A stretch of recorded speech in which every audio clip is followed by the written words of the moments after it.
FM Nganjuk Mensel masih setia hadir menemani segala aktivitas Anda di kesempatan kali ini. Tentunya masih ada di kalender edisi hari ini, yakni Rabu 2 Oktober 2024. Dan tentunya Mensel seperti biasa kita juga akan menghadirkan teman-teman spesial serta juga berbagai informasi.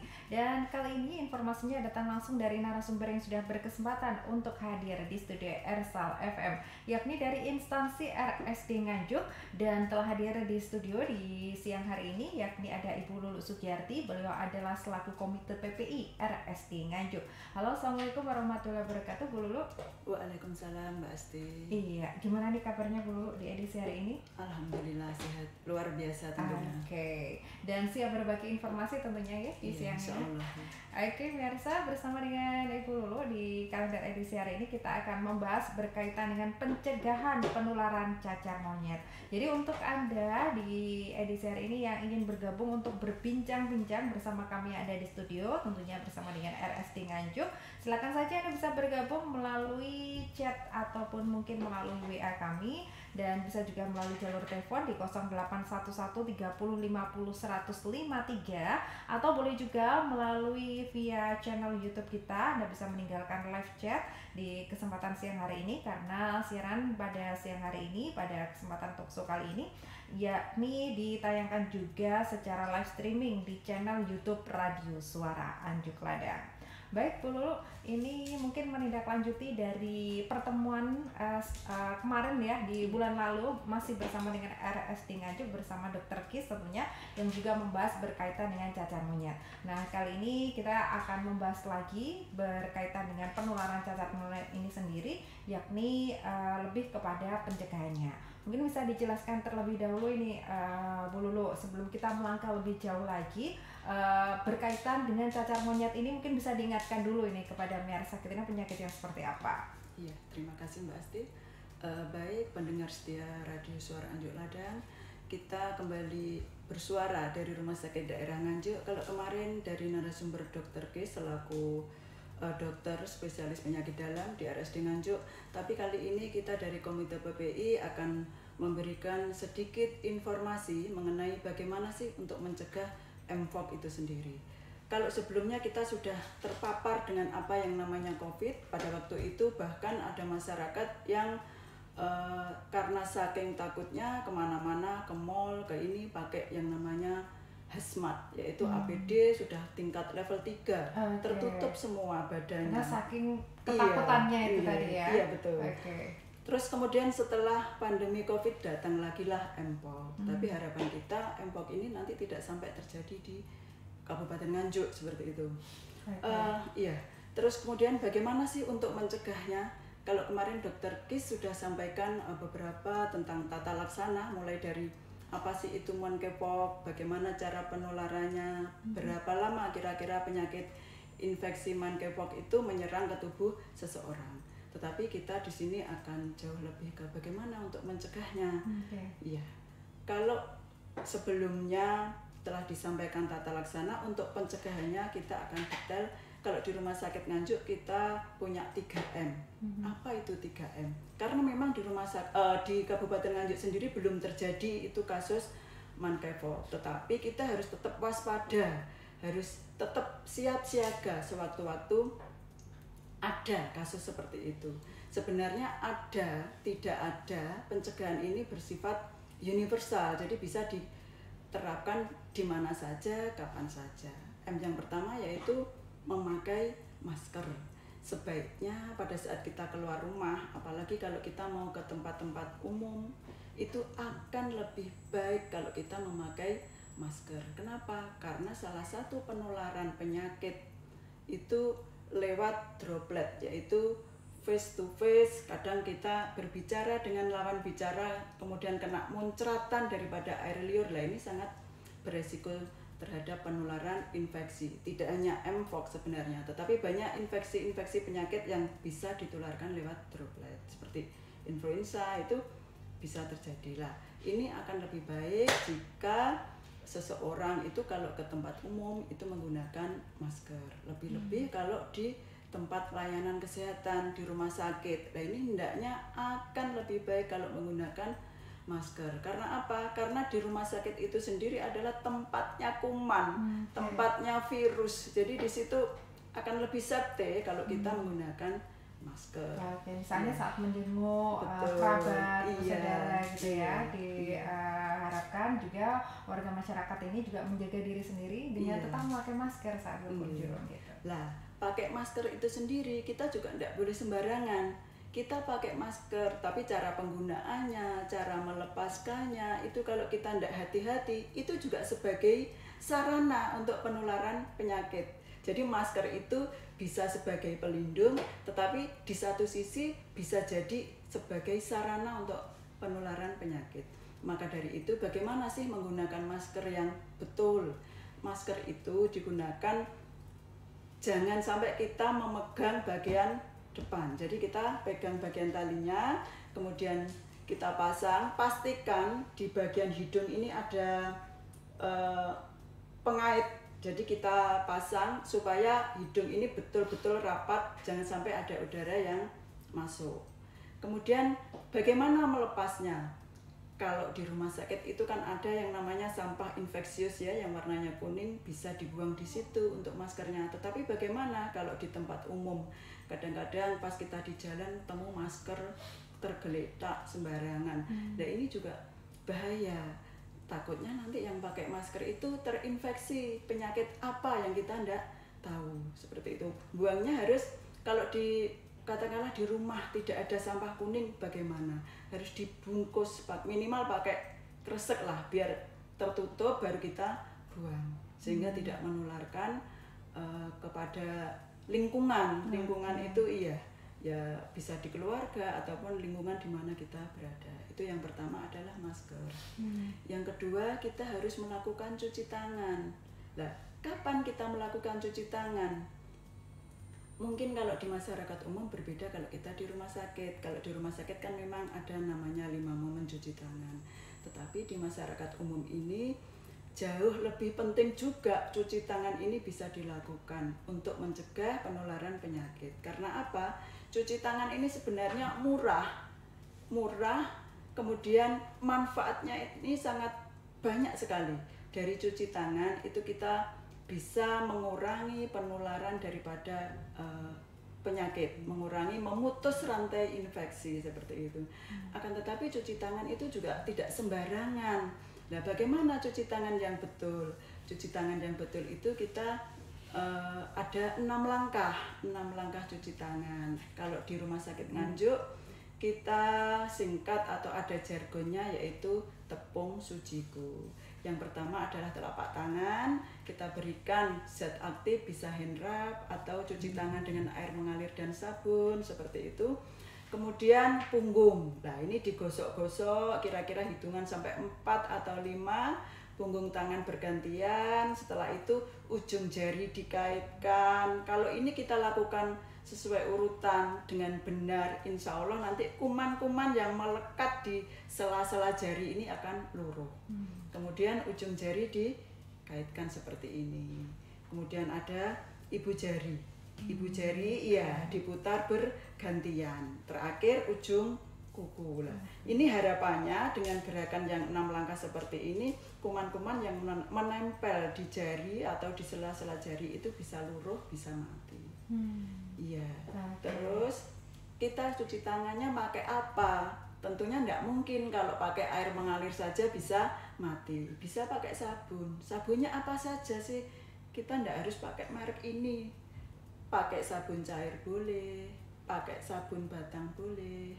Itu kalau mungkin di rumah ada fasilitas cuci tangan. Tetapi bagaimana kalau kita bepergian? Kita bisa sangu yang namanya hand rub yang bisa dimasukkan di dalam tas, itu mungkin akan lebih efektif.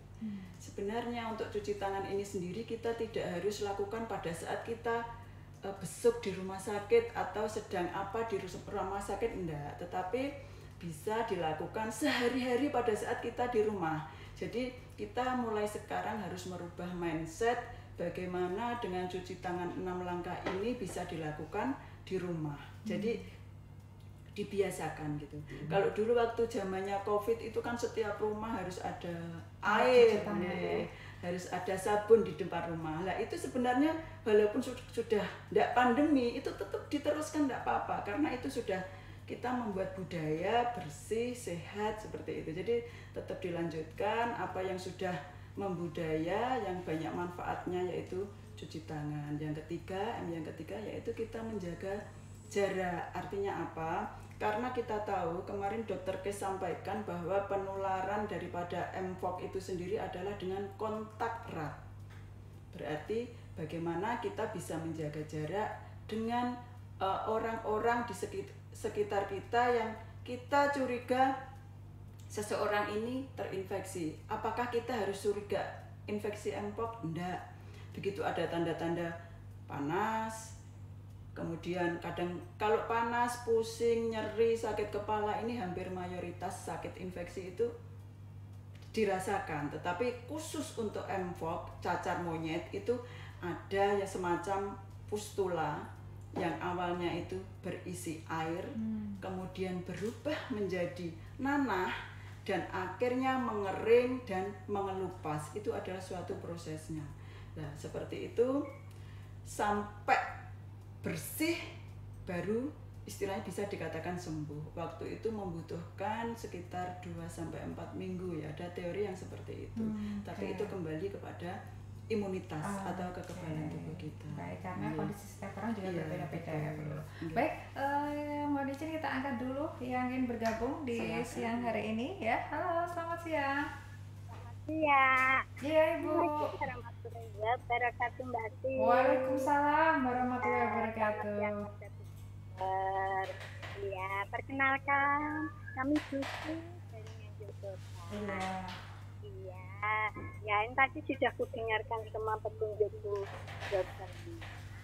Yang kami tanyakan begini, ya kalau yang mengerti yang tidak ya begini, umpama satu kamar mandi dan itu tidak mencair dan itu ada baknya terbak dari apa itu jeding gitu ya.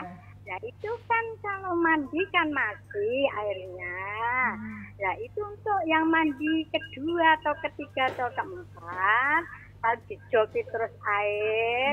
Dan apakah itu juga bisa menular itu dokter?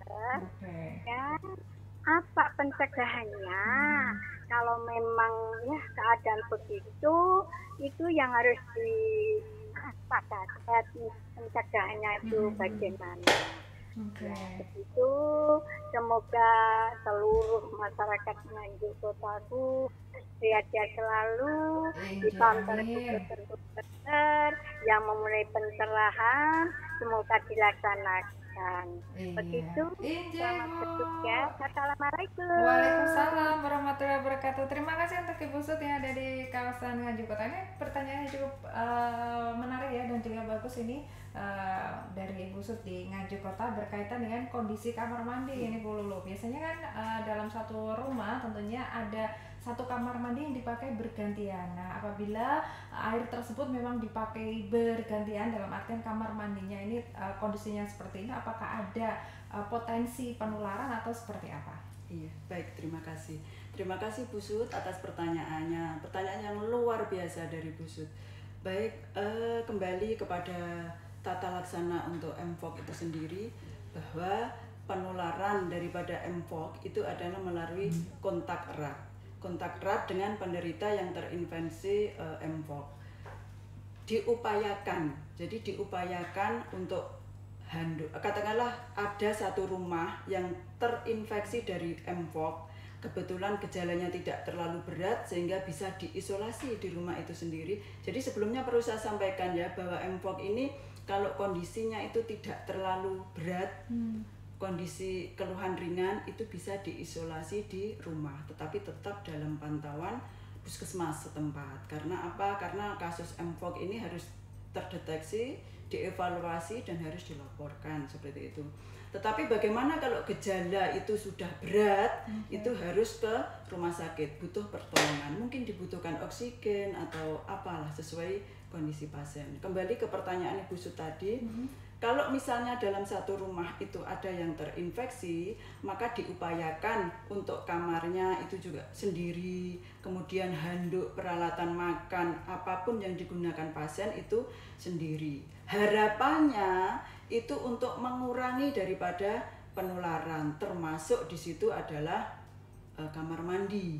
Nah, terus kemudian bagaimana kalau seperti itu? Ya, diupayakan kamar mandinya harus sendiri. Kalau di dalam rumah itu kamar mandinya satu, mungkin cukup dielap selama fase sakit. Dielap di kamar mandi selama fase sakit, sehingga mengurangilah yang namanya penularan daripada infeksi Mpox ini sendiri. Karena apa? Kalau di kamar mandi nanti ada pustula yang pecah, katakanlah bisul apa ini tadi, benjolannya ini sampai pecah. Nah, pecahan air yang keluar ini bisa menularkan infeksi kepada orang lain. Seperti itu. Jadi diupayakan kalau kamar mandinya satu bagaimana? Ya sebaiknya memang kamar mandi terpisah. Tetapi kalau satu ya mungkin si sakit ini bisa dilakukan dielap. Jadi dimandikan di dalam kamar atau diisolasi. Oke. Kalau pencegahan selanjutnya dari kamar mandi sendiri, apakah dimungkinkan untuk dilakukan penyemprotan disinfektan atau seperti apa sih Bu sebaiknya? Oh ya, kemarin dokter Kis sampaikan mungkin bisa pakai ini ya, apa Baiklin. Jadi WC kamar mandi itu bisa dibersihkan pakai itu, dikosek, dikorek pakai itu. Itu salah satu contoh saja. Oke. Baik, ini saya lanjutkan lagi, ada Ponpes Semanding ya. Seberapa berbahaya penyakit cacar monyet sendiri? Ada kasus meninggal ini berapa banyak ini dari datanya seperti apa sih? Baik. Kalau di Indonesia, kita bicara di Indonesia saja ya. Dari 88 kasus yang ditemukan, kebetulan di Jawa Timur ini ada 3 kasus, itu per Agustus 2024 itu dinyatakan sembuh semua. Jadi belum ada, ya sesuai data seperti itu. Jadi sementara ini memang di Jawa Timur saja. Untuk di kota-kota lainnya memang bukan di Indonesia maksud saya. Di Indonesia, ya? Di Indonesia jumlah kasus yang 88 itu di Jawa Timur kan ada 3. Nah, dari 88 itu dinyatakan sembuh semua. Jadi seperti itu. Tapi meskipun begitu tentunya kita juga harus tetap waspada. Iya, waspada tetap harus. Ada Mpox, tidak ada Mpox, kita tetap harus waspada. Oke, baik. Selanjutnya ada Ibu Dewi, penularan penyakit cacar monyet sendiri bisa menular lewat apa? Baik, kemarin kita juga sudah mendengarkan dengan salah satunya adalah dengan kontak erat. Contohnya kita bersalaman dengan orang yang terinfeksi Mpox. Kemudian kita bersentuhan kulit kita nempel di kulit seseorang yang terkena Mpox, atau mungkin kita berpelukan, kita berciuman atau hubungan seksual, itu bisa menularkan daripada infeksi Mpox itu sendiri. Baik. Seperti itu, jadi lewat kontak erat ini hampir sama juga ya penularannya dengan virus corona yang lalu gitu ya Bu ya. Lewat udara pun apa? Makanya pakai masker karena salah satunya pakai percikan daripada pada saat kita mungkin gebres ya. Kita seperti itu bisa nanti menularkan. Makanya salah satu pencegahannya batuk, bersin itu bisa menularkan karena cairan atau udara yang kita keluarkan itu bisa mengenai seseorang, itu bisa menularkan. Oke, baik. Selanjutnya ini ada Kak Edu Gianto.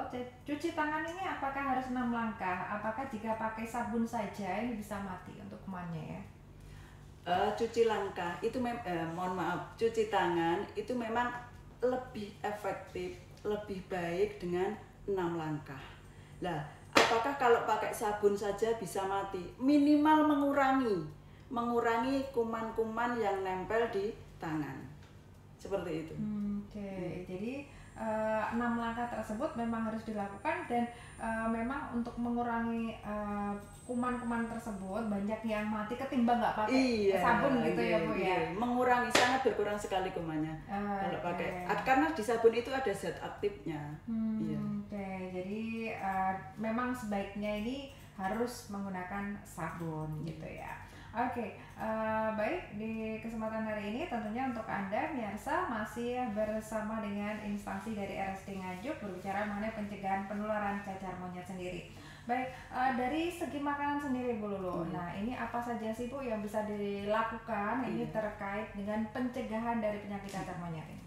Kalau tadi kita sudah 3M ya Mbak Asti ya, ada memakai masker, mencuci tangan, juga menjaga jarak. Ditambahin lagi kita harus jaga imunitas tubuh kita. Bagaimana menjaganya? Satu, kita harus rutin berolahraga. Olahraga itu tidak harus yang berat, iya, cukup jalan atau kalau enggak sepedahan. Tapi itu harus dilakukan kalau bisa secara rutin. Kemudian yang kedua adalah mungkin makan makanan yang bergizi. Artinya bergizi itu seimbang antara protein, antara karbohidrat. Jadi makanan yang masuk ke tubuh itu seimbang, karena saat ini itu sulit membiasakan seseorang itu utamanya untuk makan buah sama makan sayur, karena sudah banyak olahan-olahan yang serba instan seperti itu ya. Lah itu perlu dibatasi. Mestinya kita harusnya 4 sehat 5 sempurna. Kalau dulu seperti itu ya, 4 sehat 5 sempurna. Jadi tetap ada karbohidratnya, ada proteinnya, ada sayurnya, buahnya, seperti itu. Jadi memang mengkonsumsi gizi yang seimbang ini sangat penting sekali ya untuk pencegahan dari penyakit. Salah satunya ini penyakit cacar monyet ini sendiri. Baik, saya lanjutkan lagi. Ini tampaknya ada yang bergabung di kesempatan kali ini. Ada yang sudah bergabung. Baik, saya buka dulu kotak WA saya, yakni dari Pak Supri yang ada di kawasan Gondang. Halo, selamat siang. Untuk RSD Nganjuk, saya ingin menanyakan untuk cacar monyet sendiri, kalau di Nganjuk sudah ada yang menderita penyakit tersebut atau tidak? Sedangkan untuk anak-anak, apakah sudah ada vaksinnya atau seperti apa? Terima kasih untuk informasinya. Oke. Baik, terima kasih Pak Sutres ya tadi. Pak Supri. Oh, Pak Supri yang ada di Gondang. Baik, terima kasih Bapak. Untuk di Nganjuk sendiri memang belum ada kasus Mpox. Harapan kita jangan sampai itu terjadi di Nganjuk. Jadi Nganjuk tetap sehat begitu. Terus kemudian untuk vaksin itu sendiri belum ada vaksin khusus untuk Mpox. Di Indonesia malah belum ada vaksin untuk Mpox-nya. Nah, kemarin dokter kesampaikan bahwa seseorang yang sudah pernah divaksin cacar sebelum tahun 80-an itu akan lebih kebal dibandingkan setelah 80-an. Seperti itu. Jadi vaksin yang dulu cacar itu kan wajib. Kalau setelah tahun 80 itu kan sudah enggak kayaknya. Yang lahir sebelum tanggal sebelum tahun 80-an itu kan dicacar ya, itu. Yang biasanya ada bekasnya panjang dulu. Gitu ya. Nah, itu kemungkinan untuk kekebalan tubuhnya mungkin lebih bagus. Jadi seperti itu Pak, untuk vaksin itu sendiri untuk Mpox, spesifik Mpox belum ada. Baik, Bu Lulu, kalau berkaitan dengan penyakit cacar monyet sendiri, tentunya kita juga mengharapkan masyarakat ini bisa mendapatkan informasi yang memang valid dan juga sesuai ya dengan standar kesehatan. Nah, sebenarnya untuk informasi-informasi tersebut agar tentunya masyarakat juga tidak was-was, sehingga juga di sisi lain tetap bisa melakukan pencegahan agar tidak tertular penyakit ini, seperti apa sih? Gini, mungkin masyarakat Nganjuk khususnya bisa mendapatkan informasi Mpox ini bisa ke fasilitas kesehatan terdekat. Kalau mungkin dekat dengan klinik atau puskesmas, bisalah mencari informasi di situ. Atau mungkin bisa datang ke RSD Nganjuk, di sini ada PKRS ya. Jadi bisa nanti menggali informasi atau tentang tidak hanya Mpox, banyak informasi yang bisa didapat di PKRS RSD Nganjuk. Bisa datang ke RSD Nganjuk atau bisa nanti ada linknya kalau misalnya mau berhubung dengan PKRS RSD Nganjuk. Baik. Terakhir Bu Lulu, mungkin apa yang disampaikan kepada pemirsa kita berkaitan dengan tema kita pencegahan penularan cacar monyet sendiri? Terima kasih. Untuk warga Nganjuk khususnya, jadi kita tidak hanya fokus ke Mpox atau cacar monyet, tetapi ada maupun tidak ada cacar monyet, kita tetap waspada. Jadi tetap lakukan perilaku hidup bersih dan sehat. Dimulai dari hari ini dan dimulai dari kita sendiri.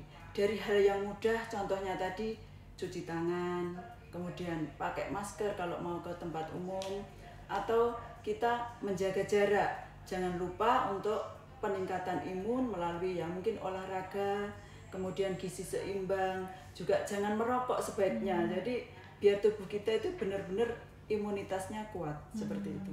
Oke. Baik, terima kasih sekali ya Bu Lulu dan juga RSD Nganjuk sudah berbagi informasi yang luar biasa berkaitan dengan pencegahan penularan penyakit cacar monyet.